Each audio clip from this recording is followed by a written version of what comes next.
Всем доброго дня, на связи Андрей. Давненько ничего не выкладывал, ну уж извиняйте. Просто было очень много разного рода работы, поэтому месяц к рулю не подходил вообще. Для начала хотел бы сказать огромное спасибо всем, кто подписался за это время, и всем, кто пишет комментарии из разряда «помогло, не помогло», «полезно было» или «бесполезно». Поверьте, это очень важно для меня. Итак, вы давно просили живые тесты, и я решил углубиться как минимум в то, что для меня самого было небольшой загадкой, а именно баланс тормозов. Казалось бы, банальная вещь, но и здесь будут интересные нюансы.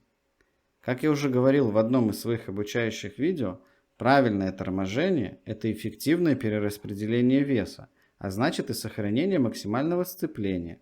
А это, в свою очередь, залог хорошего времени. Плюс, более правильный баланс будет более равномерно изнашивать колодки, что может положительно повлиять на длительность их использования.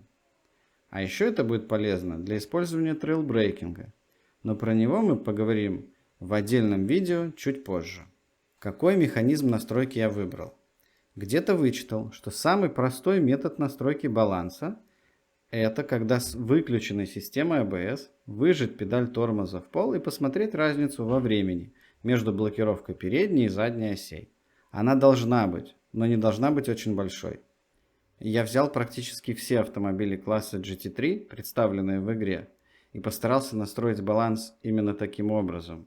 То есть выключил ABS и, перемещая баланс по 1% в сторону увеличения нагрузки на заднюю ось, проверял разницу между блокировкой передней и задней осей. Потом включил ABS и сравнил путь торможения со стандартным значением агрессивных настроек, моим найденным и промежуточным, каким-то усредненным значением, чтобы понять вообще, насколько влияет это перераспределение или распределение баланса на путь и эффективность торможения. Мой эксперимент – это всего лишь эффективность торможения на прямой в этих конкретных условиях. Для других трасс, температуры, состояния шин его нужно изменять. Плюс ваши личные предпочтения, когда вы оттормаживаетесь, входите в поворот, вы тоже должны это учитывать. В конце подведу итоги среди всех автомобилей, кто из них показал лучший результат. В общем, хватит холиваров. Настройка. Это агрессивные настройки, плюс hot lap, а это значит каждый заезд новая свежая резина. Давление шин на трассе 27,5 у всех 4 колес. Выключенная система ABS, тип колодок 1. Мой эксперимент заключается в том, чтобы со скорости 200 оттормозиться в пол до нуля, при этом подобрать баланс так, чтобы разница между блокировкой передней и задней оси была в разумных пределах. Я очень старался и много времени потратил, чтобы начинать оттормаживаться, скажем так, с одной и той же точки, с одной и той же линии. В случае с включенной ABS, поскольку хотел получить максимально правдивые результаты путя торможения, если так можно сказать. Потому что с выключенной системой ABS я просто хотел понять разницу между блокировкой передней и задней оси. Ладно, в общем, с правилами игры мы ознакомились. Давайте посмотрим, что у нас получилось.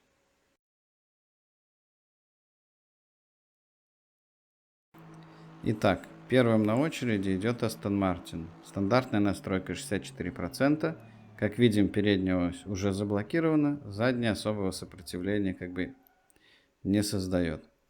Следующая настройка это 59%. Посмотрим, что получилось. Блокируется передняя ось и за ней следом задняя. Это то, про что я говорил. А сейчас давайте посмотрим на разницу пути торможения с включенной ABS. ABS у нас установлен в единицу, но разным балансом тормозов. Как видим, 59-61 разницы практически нет, 59-64 пол корпуса. На самом деле это достаточно скромный результат. Но окей, давайте посмотрим, что будет дальше. Итак, сейчас Audi R8 EV2, 64%, стандартная настройка. Как видим, передняя ось уже заблокировалась, задняя продолжает свободное движение. А теперь экспериментально выведенным путем я ставлю 54%. Передняя ось заблокировалась, задняя тоже начинает сопротивляться. Окей, неплохо. А вот и результаты. Собственно, вы видите сами разницу между 54 и 64. Это полтора корпуса. 54-59 только пол корпуса. Я думаю, можно сделать определенные выводы из этого. Как минимум, что стандартная настройка не самая эффективная.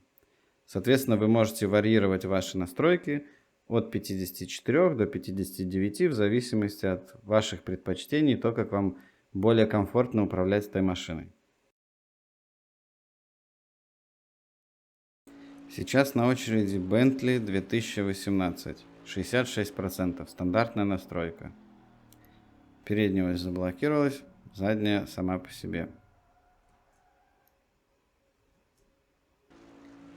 Следующая настройка 59%. Но, честно говоря, с Bentley сколько раз я не пробовал, когда выставляешь ниже 60-61, ее постоянно куда-то сносит-заносит. Собственно, вот и результаты. 59, 62 и 66. Разница практически мизерная. Я не знаю, как так получилось. Я могу вам сказать, что тормозил я с одинаковой скоростью, с одинакового места, но машина ведет себя довольно странно, как мне кажется.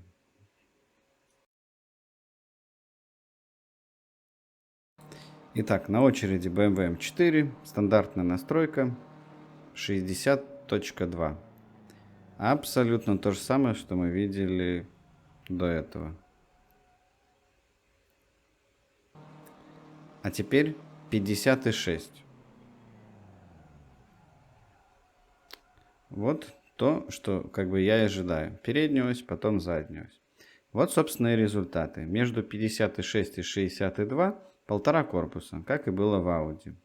Между 56 и 55,7 пол корпуса. То есть, по моему скромному мнению, мы можем играться в диапазоне от 56 до 55,7.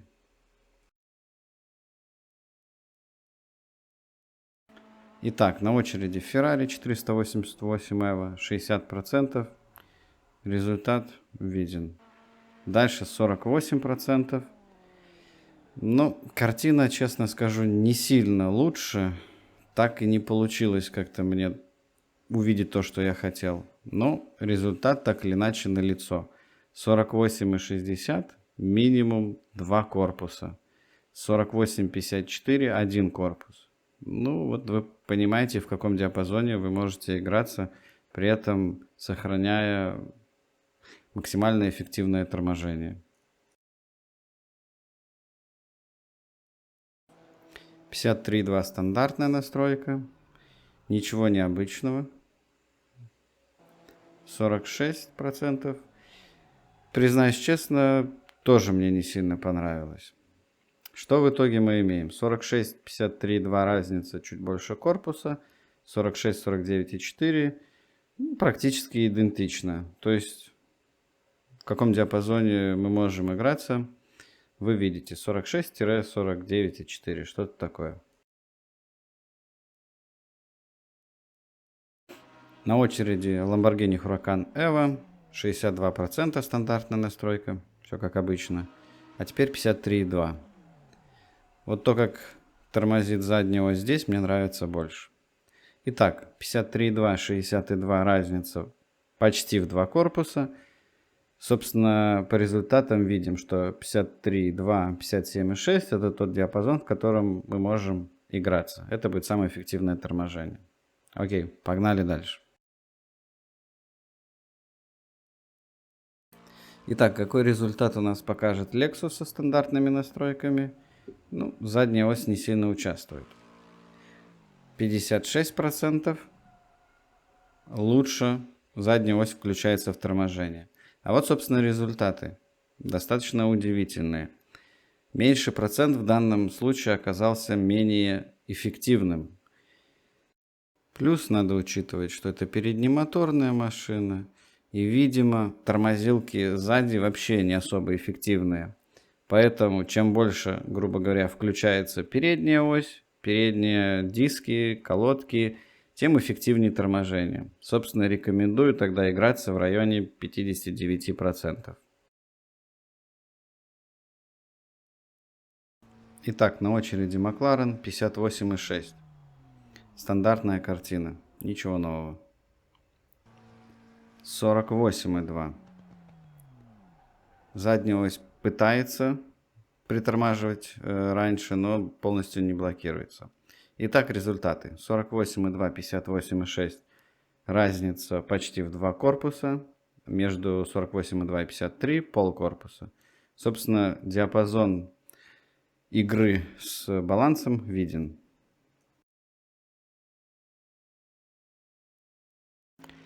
Итак, на очереди Mercedes AMG 60%.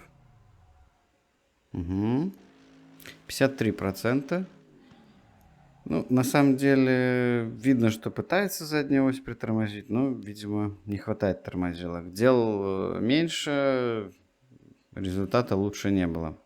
Было только хуже. Поэтому 53 и 60% разница корпус, 53 и 56,4 пол корпуса. Ну, собственно, видим, что даже уменьшив на 7%, мы выиграли только один корпус. То есть вот на этой машине баланс тормозов влияет именно так.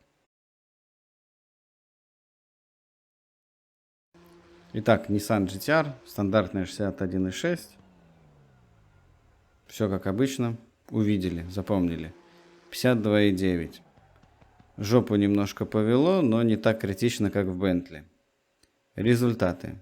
52,9, 61,6, разница в один корпус. 52,9, 56,5, абсолютно тот же самый результат.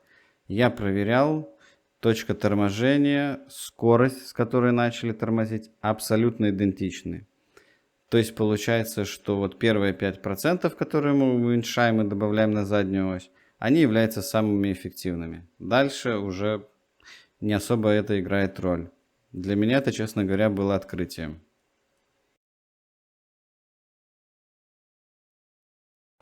Итак, на очереди Porsche 991, стандартная настройка. Видим, как тормозит. А теперь 46%. Заднее колесо все-таки хочет притормозить. Ну, скорее ось.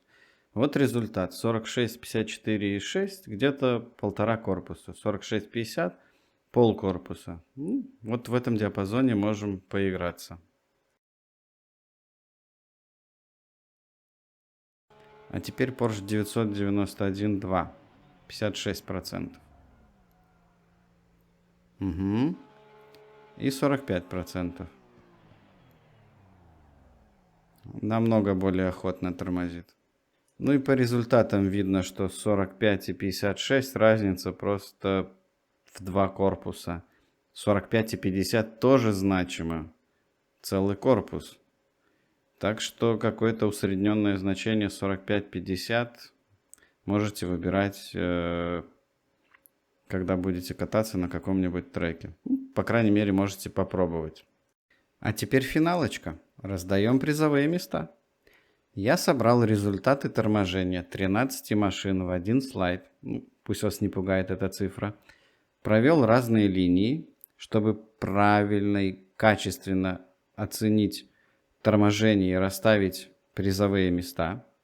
Масштаб сохранен, поэтому можно считать этот результат более-менее правдивым.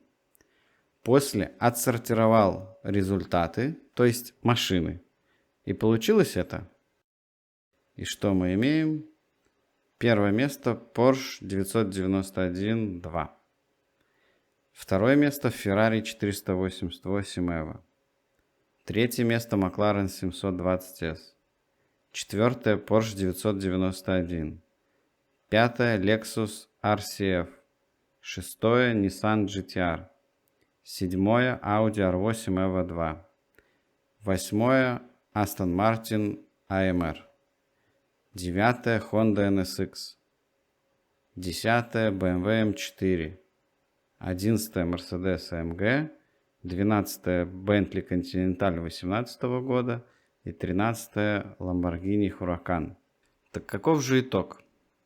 Для начала, если правильно настроить баланс, то что машины фактически равны по силе. И вы можете увидеть это благодаря этой картинке, что разница между первым и последним местом не столь велика. На самом деле все в рамках погрешности. А также хотел бы уточнить, что на другой трассе у машин будет другой баланс тормозов. Отлично от Пол Рикьяр. Но сегодня мы увидели плюс-минус рабочие эффективные диапазоны баланса тормозов и силу их влияния на путь торможения.